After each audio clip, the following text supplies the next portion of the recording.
몇 년 전부터 우리나라 청년들, 대학생들 사이에 생동성 알바가 유행하고 있다고 합니다. 약을 먹고 피를 뽑는 것인데, 쉽게 말하면 제약회사의 인체 실험 대상이 되어주는 것이라고 합니다. 부작용의 가능성이 있지만 단기간 내에 좀 더 높은 알바비를 받을 수 있기 때문에 요즘도 여전히 인기가 높다고 합니다. 2박 3일 정도 병원에 입원해서 투숙해서 두 가지 약, 하나는 진짜 약이고 하나는 유사한 성분을 가진 복제약인데 그것의 성분을 실험합니다. 월요일부터 수요일까지 투숙하면서 약을 먹고 1시간 간격으로 하루 종일 피를 뽑습니다.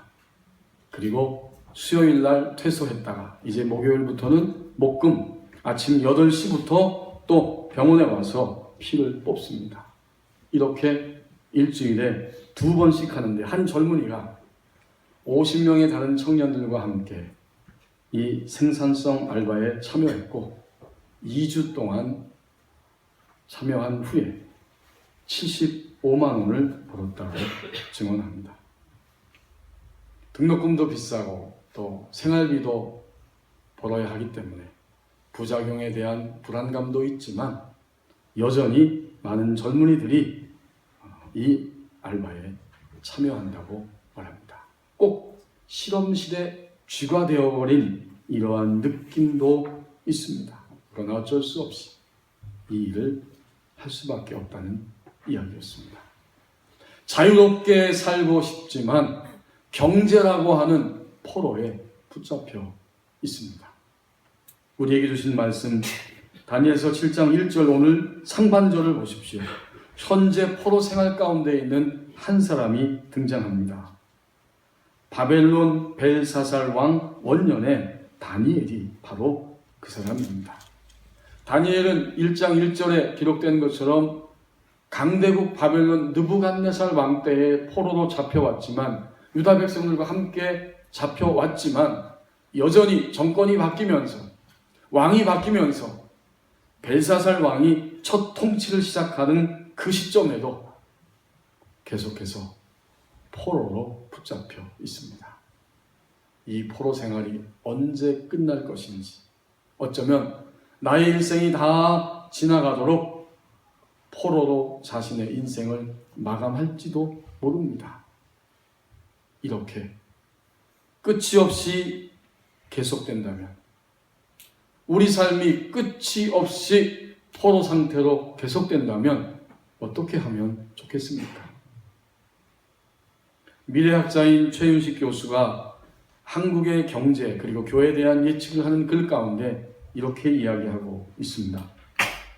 현재 민간 기업은 은퇴 나이가 50세에서 55세다.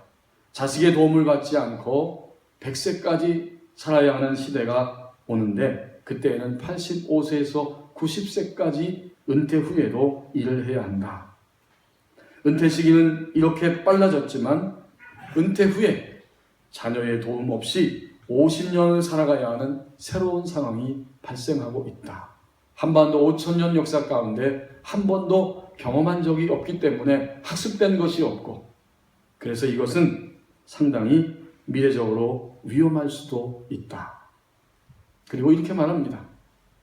2028년에 한국교회는 전체 기독교인의 평균 60 내지 70%가 55세 이상 되는 은퇴자, 곧 고령화라는 이런 충격에 부딪히게 될 것이다. 물론 하나의 예측이기 때문에 전혀 다른 방향으로 일이 전개될 수도 있고, 앞에서 말씀드린 대학생들의 이야기도 소위 3D 직종에는 여전히 외국인 노동자들이 대부분이라고 하는 이런 반론을 제기할 수 있습니다. 그럼에도 현재와 가까운 미래의 한국과 이 교회, 이 한국 전체의 경제는 전망이 어두운 편이다. 결코 밝지 않다라고 하는 예측입니다. 다니엘과 같이 포로된 느낌, 그리고 실제로 포로되어서 붙들려서 매여서 살아갑니다. 이거 외에도 우리 각자는 다 가지가지의 일들과 사연 때문에 스스로 포로되어서 포로 상태로 오늘을 살아가고 있지 않습니까? 만약 이런 상태가 이 땅에 사는 동안에 끊임없이 계속된다면, 끝이 없이 계속된다면 어떻게 해야 합니까? 2절과 3절 말씀을 보십시오. 세상 나라는 끊임없이 세력 다툼이 일어나는 곳입니다. 2절에 다니엘이 자기가 그 본 꿈, 환상을 진술하는데 밤에 환상 가운데 보았습니다. 하늘에 네 바람이 큰 바다로 몰려 불었습니다. 바다는 혼돈의 세력입니다. 하나님의 주권에 저항하는 반역 세력입니다. 그것은 악이고 또 사탄이고, 사탄을 추종하는, 사탄의 영향력을 받고 조종을 당함으로 인해서 하나님의 생명의 역사를 거역하는 바로 이 대적 세력들입니다. 그러므로 이 대적하는 혼돈의 세력 자체이고 또한 그들이 거주하는 장소가 바로 바다입니다. 3절 말씀해 보니까 그 큰 짐승 넷이 바닷가에서 올라와 등장하고 있습니다. 첫째는 사자와 같고, 둘째는 곰과 같고, 셋째는 표범과 같고, 넷째는 어떤 모양인지 모르지만 굉장히 무섭고 놀랍고 매우 강성합니다. 이 짐승들은 세상 나라 속에서 끊임없이 세력 다툼을 벌이는 나라들을 의미합니다. 그리고 3절 하반절에 보니까 그 모양이 각각 다르더라. 자기의 주장과 주관과 색깔을 가지고 자신들의 영토와 주권을 빼앗기지 않으려 하고 오히려 더 확장시키기 위해서 큰 영향력을 행사하기 위해 다툼을 벌입니다. 누구나 다 아는 상식처럼 21세기는 중국이 세계 강대국으로 점점 부상하고 있고, 미국도 여전히 강대국이지만 전보다는 좀 약해지고 있는 느낌을 받습니다. 우리나라의 대통령이 3박 6일 동안 미국을 방문했고, 두 나라의 동맹관계를 더 확고하게 만들기 위한 외교 일정을 마치고 돌아옵니다. 그런데 얼마 전에는 북한의 노동당 창립 70주년 행사에 중국의 정치 보위국 고위 관리가 참여했고 중국 주석 시진핑의 친서를 전달했습니다. 그리고 지난 9월 2일에는 박근혜 대통령이 중국의 항일전승 그 기념행사 열병식에 참석하고 돌아왔습니다. 어리둥절합니다.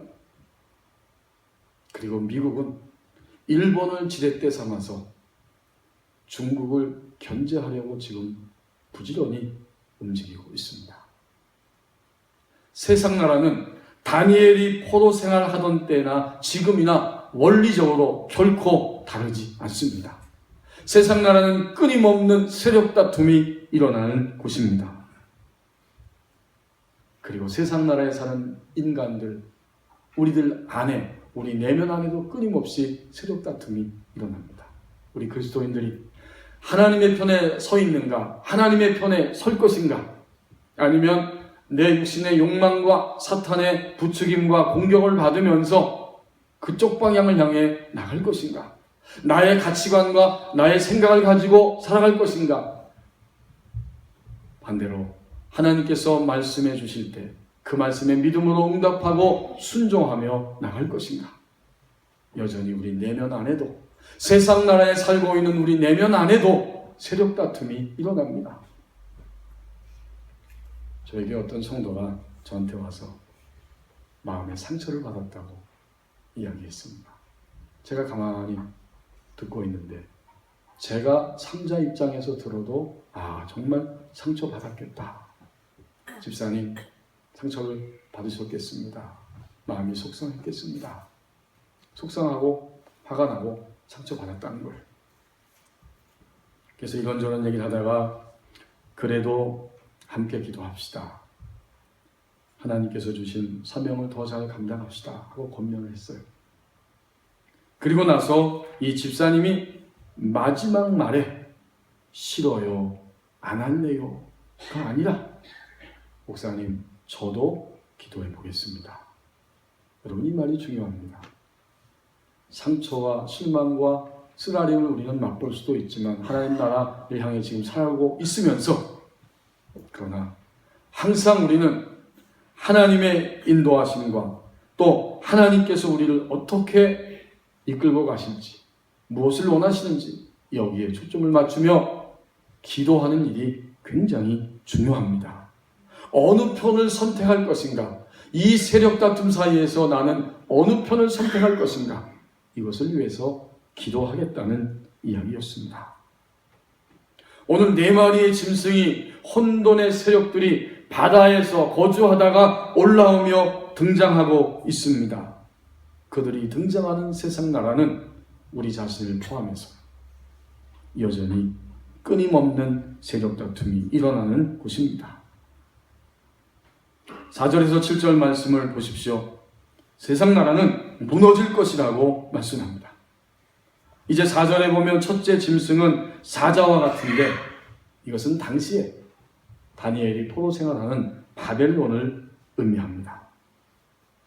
독수리의 날개가 있지만 그것이 보는 중에 뽑혔고, 또 이 사자와 같은 짐승은 땅에서 직립해서 사람처럼 서 있고, 그 특징이 뭐냐면 4절 하반절에 사람의 마음을 받았다. 이 국가는, 역사에 속속 등장하는 이런 국가의 유형은 바로 야수성과 인간성을 겸비한 면이 있다는 겁니다. 겸비했다는 거죠. 잔인한 침략자이지만 또한 문명 교류를 촉진시키는 이런 양면적인 면이 있는 국가인데, 그렇다고 해서 야수와 같은 이 폭력성, 이 악마적 특성을 결코 면제받을 수는 없습니다. 이 나라, 이런 나라가 무너졌어요. 그리고 나니까 5절에 다른 나라가 등장하는데 곰과 같은 나라가 등장합니다. 바로 바벨론을 멸망시킨 메대와 바사 나라입니다. 이 나라의 특징을 5절에 보십시오.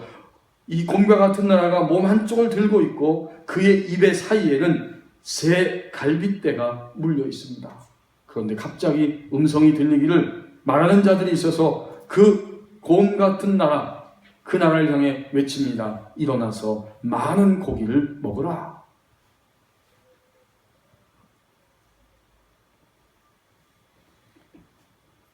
이 둘째 짐승은 고깃덩이를 삼키듯이 단지 세계를 정복하고자 하는 이 야만성을 가지고 공격하고 침략하는 나라입니다. 동물적인 야수성을 만족시키기 위해서만 전진하는 나라의 모습입니다. 그런데 이 짐승에게 목소리를 들리고 명령해 주는 자가 있습니다. 그게 누구일까요? 사탄입니다. 일어나서 많은 고기를 먹으라. 그 사탄의 음성에 충동이 돼서 부추김을 받아서 온통 나라를 정복하기 위해서 침략하는 바로 이런 곰과 같은 나라가 역사 속에 등장합니다. 단적인 예로 우리는 유태인을 학살했던 히틀러와 또 많은 독재자들을 우리는 볼 수 있습니다. 그들을 통해 수많은 생명이 이 땅에서 죽었습니다. 예수님 말씀 그대로 요한복음 10장 10절 상반절에 보면 도적이 오는 것은 죽이고 멸망시키려는 것뿐이요. 예수님은 생명을 주시는 분이지만 사탄은 살인자입니다. 분명히 일어나서 고기를 먹으라 명령하는 소리를 듣고 움직이는 이 나라는 사탄에게 속한 나라라고 말씀하고 있습니다. 이제 6절을 보십시오. 곰이 무너지고 표범과 같은 나라가 등장했습니다.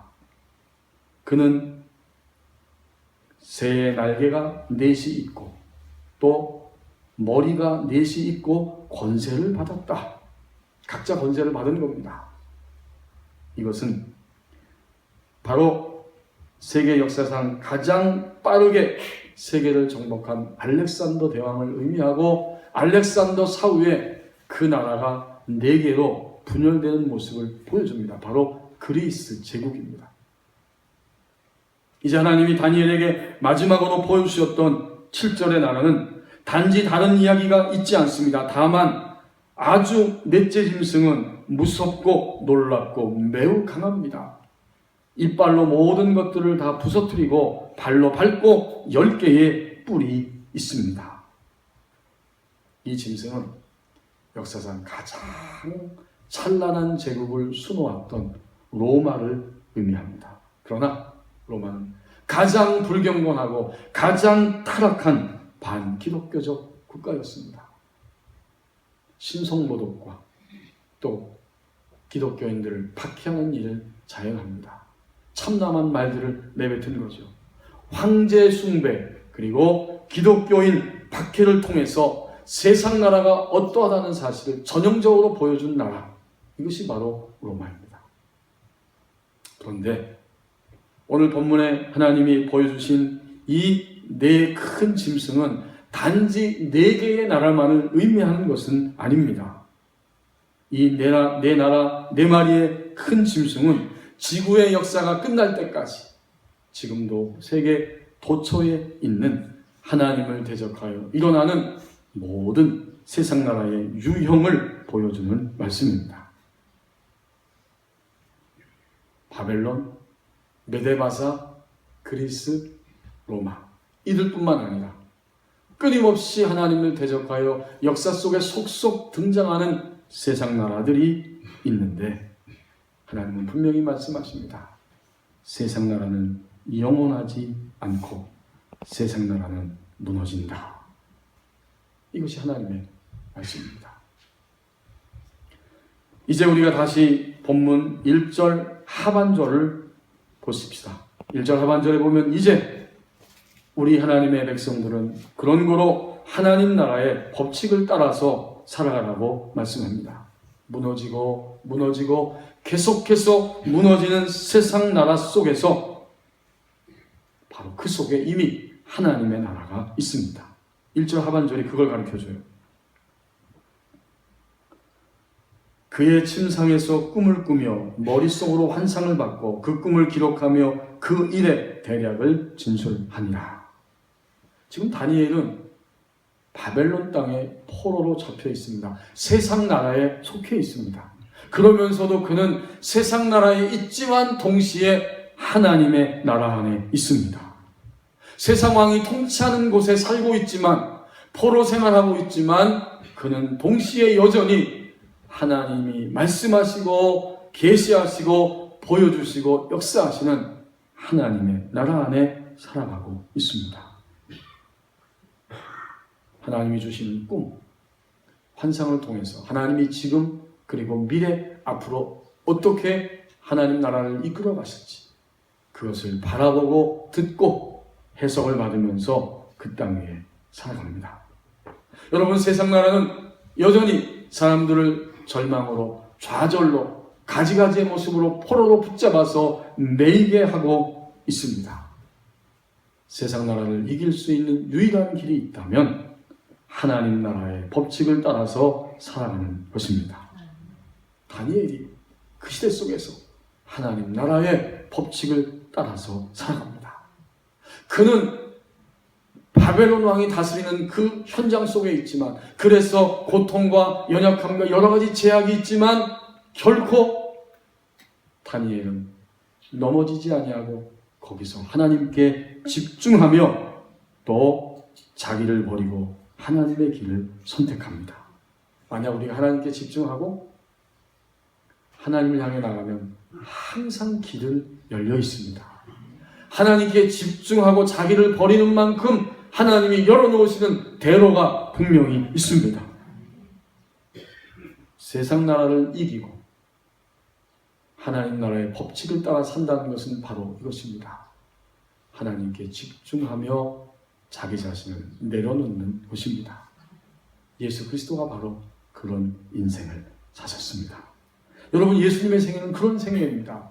제자들과 함께 3년 동안 친하게 아주 친밀하게 지내셨고, 많은 백성들과 그 사람들을 만나셨고, 또 당시의 기득권인 제사장들, 바리새인들, 서기관들과 접촉하시면서 공생의 3년을 살아가셨지만, 주님의 모습은 언제나 그들에 의해서 영향받고 휘둘린 것이 아니라 하나님께, 하나님 아버지께 집중하였고, 그래서 주님은 자기 자신을 버릴 수가 있었습니다. 어떻게? 사람들과 세상의 요구가 아니라 하나님의 요구를 따라서 십자가를 지고 십자가에서 죽으셨습니다. 이것이 주님의 생애입니다. 하나님께 집중하고 자신을 버리신 것. 그러므로 십자가를 지셨고 마침내 죽으시고 부활하셔서 죄와 악이 득세하는 이 세상 나라 속에 하나님의 나라를 가지고 오셨습니다. 주님의 생애가 바로 그런 생애입니다. 하나님의 나라의 법칙을 따라 살아간다는 것은 이렇게 예수님처럼 하나님께 집중하며 자신을 버릴 때에만 가능합니다. 미국 사람들이 흔히 하는 유머 중에 이러한 이야기가 있습니다. 섬과 육지를 오고 가는 페리오에 화재가 났습니다. 승객들을 구출하기 위해서 헬기가 출동했고 헬기는 밧줄을 내렸습니다. 사람들이 그 밧줄에 다 매달렸습니다. 이 밧줄은 10명밖에 매달릴 수 없는 밧줄입니다.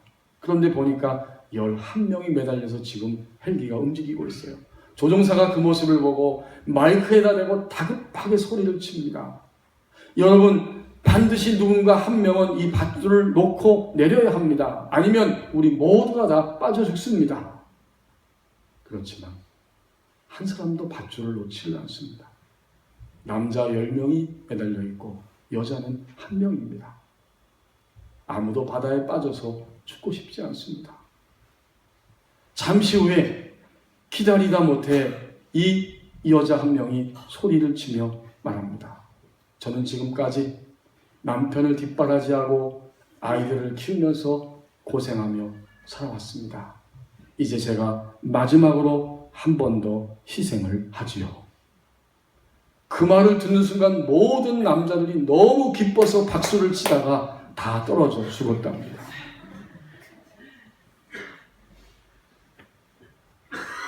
살려고 애를 썼던 남자들은 다 죽었고 죽으려고 했던 여자만 살아날 수 있었습니다. 성도 여러분, 하나님 나라의 법칙이 이것입니다. 하나님께 집중하고 자신을 내려놓고 버릴 때에 살 수 있는 법칙이 바로 하나님의 나라의 법칙입니다. 만약 우리가 하나님께 집중하고 하나님이 열어놓으신 길을 향해 자신을 내려놓고 간다면 하나님은 날마다 우리의 삶에 새로운 길을 열어주십니다. 오늘은 특별히 예수님의 살과 피를 기념하는 성찬 성례 주일입니다. 예수님의 죽으심을 그리고 다시 부활하심을 나의 삶 속에서 재현해내는 귀한 시간입니다. 예수님의 십자가와 죽으심은 바로 죄와 악이 득세하는 세상 나라를 이기신 그러한 모습, 승리의 모습을 보여주신 사건입니다. 우리도 이 세상 나라에서 하나님 나라를 예수님처럼 다니엘처럼 살 수 있다고 말씀해 주십니다.